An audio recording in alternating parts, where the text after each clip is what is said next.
मधुबन के बाबा, मधुबन के बाबा मुरली वाले, आपका क्या कहना, आपका क्या कहना। ओम शांति।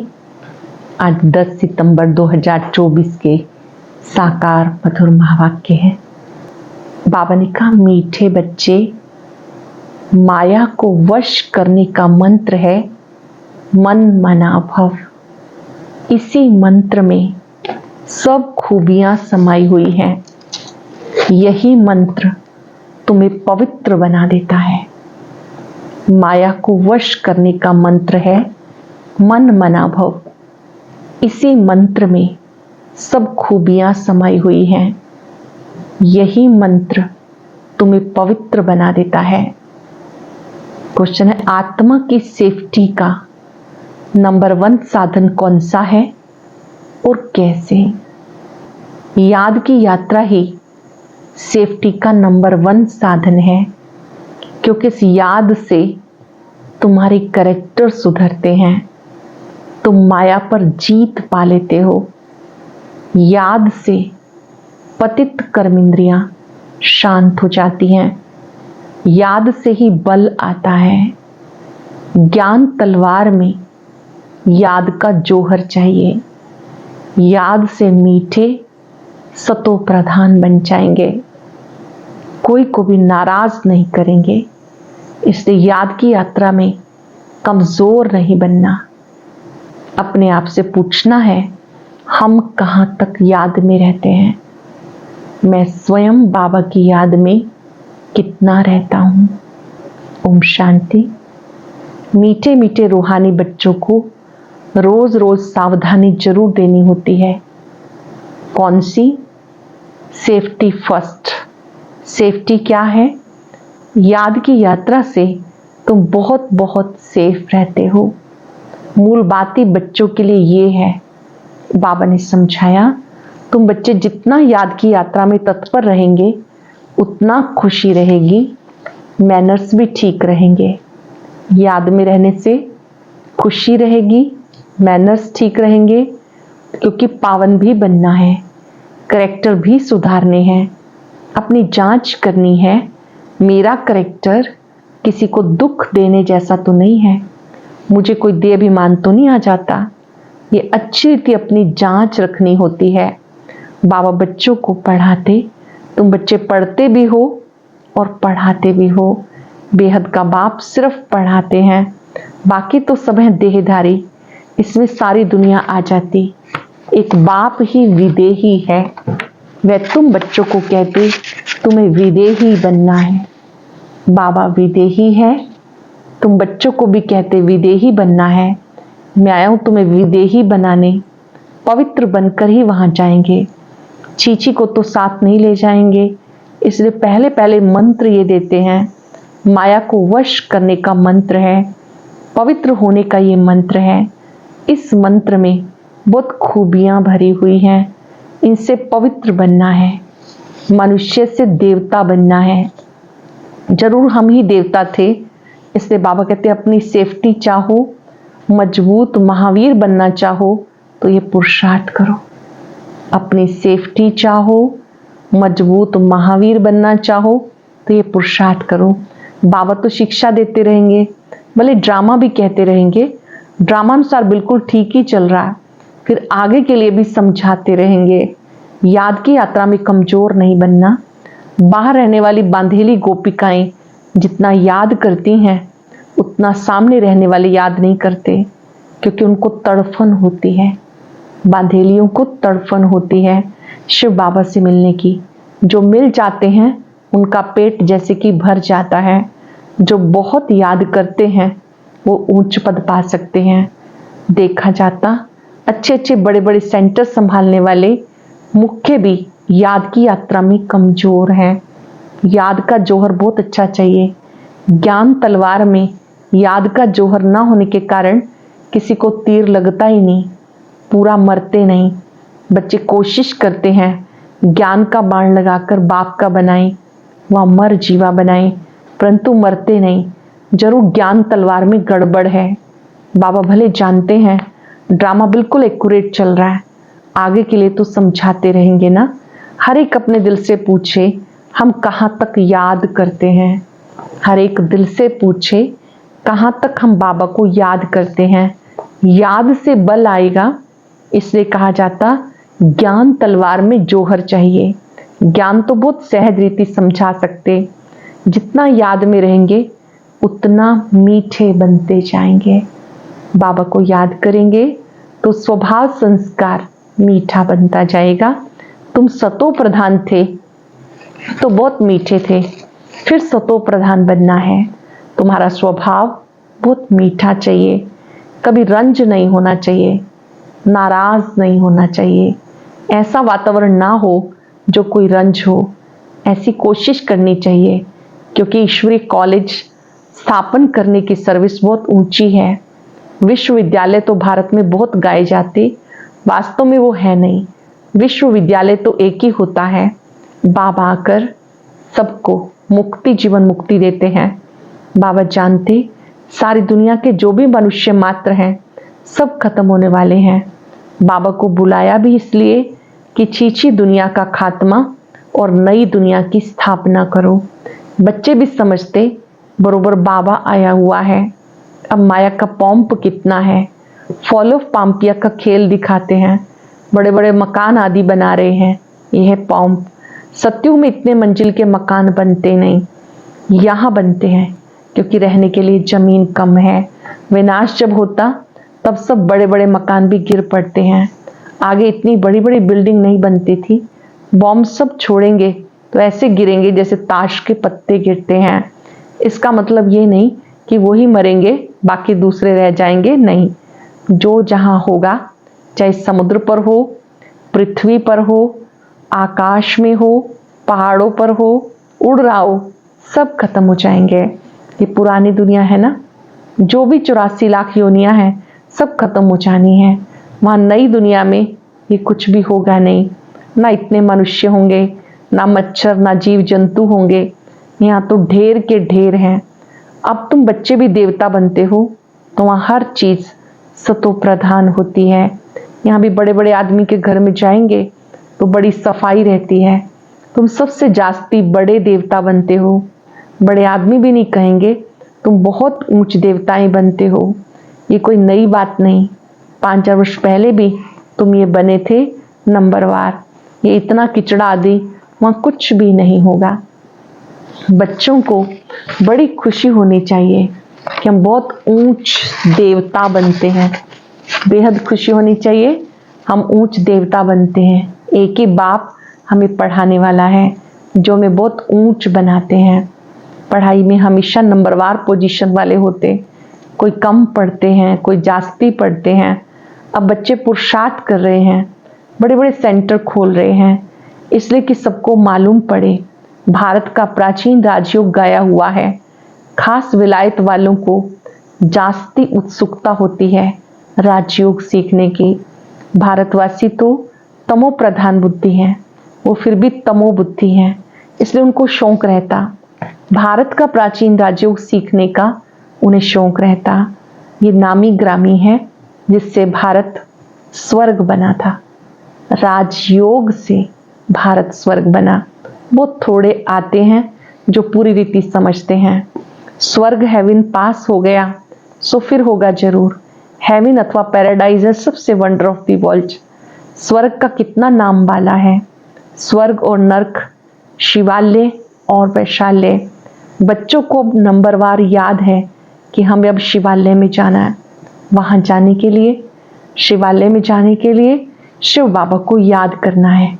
वही पंडा है सबको ले जाने वाला। भक्ति को कहा जाता रात, ज्ञान को कहा जाता दिन। ये बेहद की बात है। नई चीज और पुरानी चीज में बहुत फर्क होता। अब बच्चों की दिल होती है इतना ऊंच से ऊंच पढ़ाई, ऊंच से ऊंच भगवान हमें पढ़ाते हैं। ऊंच से ऊंच मकान में हम पढ़ाएं तो बड़े बड़े लोग आएंगे। एक एक को बैठ समझाना पड़ता है। जैसा स्थान होता है उसका प्रभाव पड़ता है। बच्चे चाहते कि हम भी अच्छे मकान में ये अच्छी विद्या सबको दें, एक एक को बैठ समझाना होता। वास्तव में पढ़ाई व शिक्षा के लिए एकांत में स्थान होते हैं। ब्रह्मज्ञानियों के भी आश्रम बाहर शहर से दूर दूर होते हैं और नीचे ही रहते हैं, इतने ऊपर की मंजिल पर नहीं रहते। अभी तो तमो प्रधान होने से शहर के अंदर घुस पड़े हैं। वह ताकत खत्म हो गई। इस समय सबकी बैटरी खाली है। अब बैटरी को कैसे भरना है, ये बाप के सिवाय कोई भी बैटरी चार्ज नहीं कर सकता।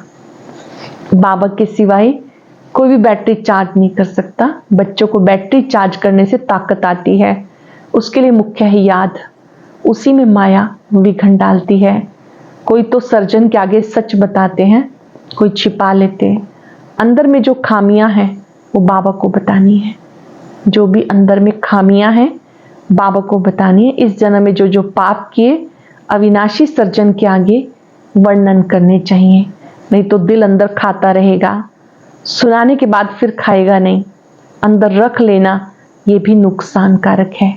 कोई हमसे भूल हुई, हमने छिपा ली, अंदर रख ली, ये भी नुकसानकारक है। जो सच्चे सच्चे बच्चे बनते हैं वो सब बाबा को बता देते, इस जन्म में ये पाप किए। दिन प्रतिदिन बाप जोर देते रहते, ये तुम्हारा अंतिम जन्म है। तमो प्रधान से पाप तो जरूर होते होंगे ना।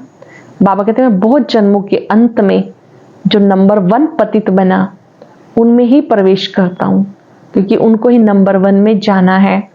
बहुत मेहनत करनी पड़ती। इस जन्म में जो पाप हुए कईयों को पता ही नहीं पड़ता कि हम ये क्या कर रहे हैं। सच नहीं बताते, कोई कोई सच बताते हैं। बाबा ने समझाया, बच्चे तुम्हारी कर्म इंद्रियां शांत तब होती जब कर्मातीत अवस्था बनती है। जैसे मनुष्य बूढ़े होते तो कर्म इंद्रियां ऑटोमेटिकली शांत हो जाती।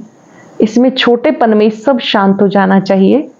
योग बल में अच्छी तरह से रहें तो इन बातों की एंड हो जाए। योग बल में अच्छी तरह से रहें तो इन बातों की एंड हो जाए। वहां कोई ऐसी गंदी बीमारी किच्चड़ पट्टी कुछ नहीं होता। मनुष्य बड़े साफ शुद्ध रहते हैं। वो है ही राम राज्य, यहाँ है रावण राज्य। अनेक प्रकार की गंदगी की बीमारी है। सत्युग में कुछ नहीं होती, बात मत पूछो। नाम ही कितना फर्स्ट क्लास है। स्वर्ग, नई दुनिया, बड़ी सफाई रहती है। बाबा समझाते, इस पुरुषोत्तम संगम युग पर तुम ये सब बातें सुनते हो। कल नहीं सुनते थे। कल मृत्यु लोक के मालिक थे, आज अमर लोक के मालिक बनते हो। निश्चय हो जाता है कल मृत्यु लोक में थे, अब संगम युग पर आने से अमर लोक के मालिक बन रहे हैं। पुरुषार्थ कर रहे हैं। पढ़ाने वाला अब मिला। जो अच्छी पढ़ते हैं पैसा आदि भी अच्छा कमाते। बलिहारी पढ़ाई की कहेंगे, ये भी ऐसे है। इस पढ़ाई से तुम बहुत ऊंच पद पाते हो। अब तुम रोशनी में हो। इस ईश्वरीय पढ़ाई से बहुत ऊंच पद पाते हो। अब तुम रोशनी में हो। ये सिवाय तुम बच्चों के किसी को मालूम नहीं। तुम भी फिर घड़ी घड़ी भूल जाते हो, पुरानी दुनिया में चले जाते हो। भूलना माना पुरानी दुनिया में चले जाना। अब तुम संगमयुगी ब्राह्मणों को मालूम है हम कलयुग में नहीं, वह सदैव याद रखना है हम नए विश्व के मालिक बन रहे हैं। बाबा हमें पढ़ाते हैं नई दुनिया में ले जाने के लिए। ये है अशुद्ध, ये है शुद्ध अहंकार। अशुद्ध अहंकार को समाप्त कर देना।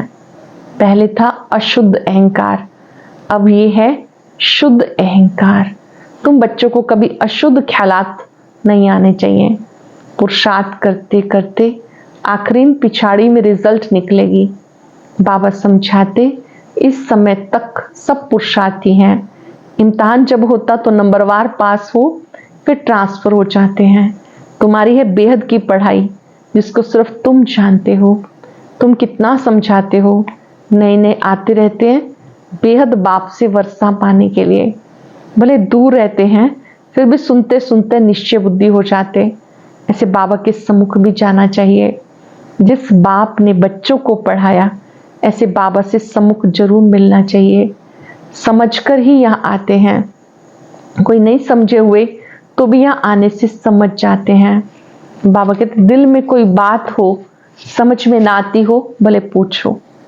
कोई बात समझ में ना आती हो, दिल में रखी हुई हो तो बाबा से पूछो।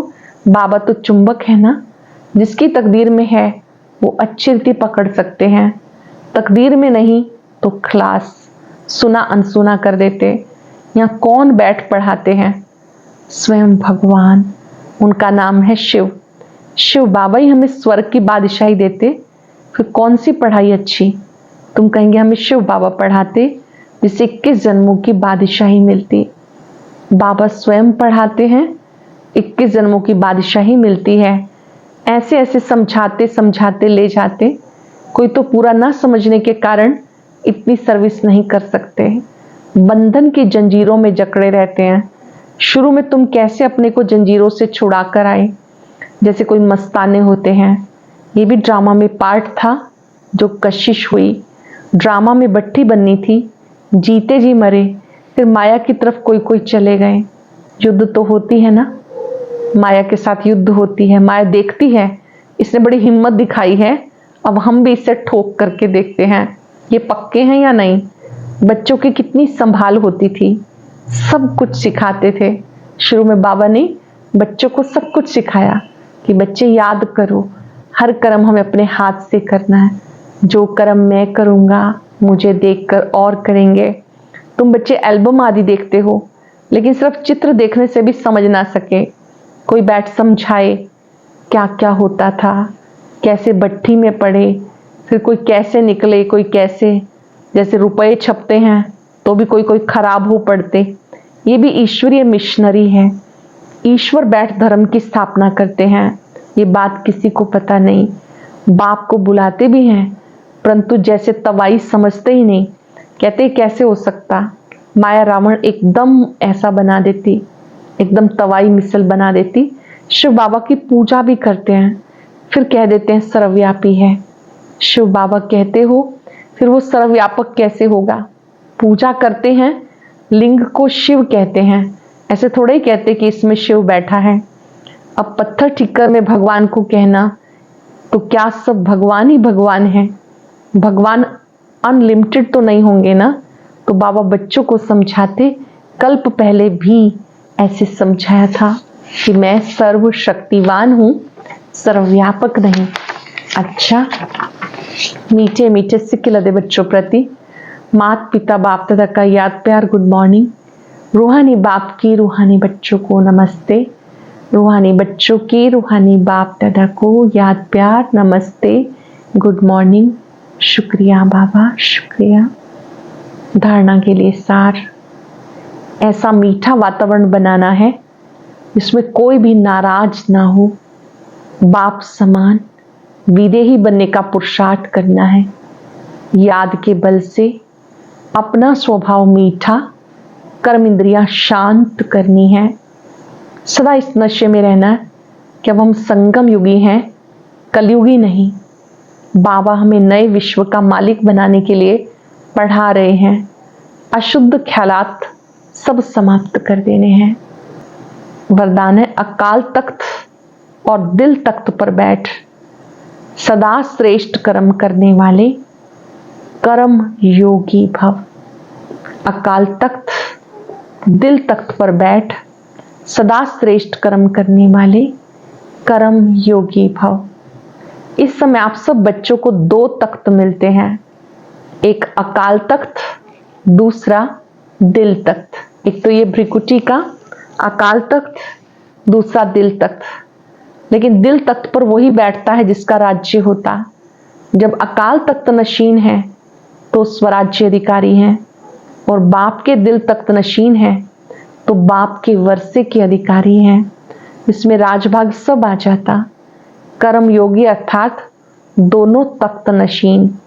ऐसी तख्त नशीन आत्मा का हर कर्म श्रेष्ठ होता है, क्योंकि सब कर्म इंद्रियां लॉ और ऑर्डर पे रहती हैं। जो तख्त नशीन है उनका हर कर्म श्रेष्ठ होता है। कर्म इंद्रियां लॉ और ऑर्डर पे रहती हैं।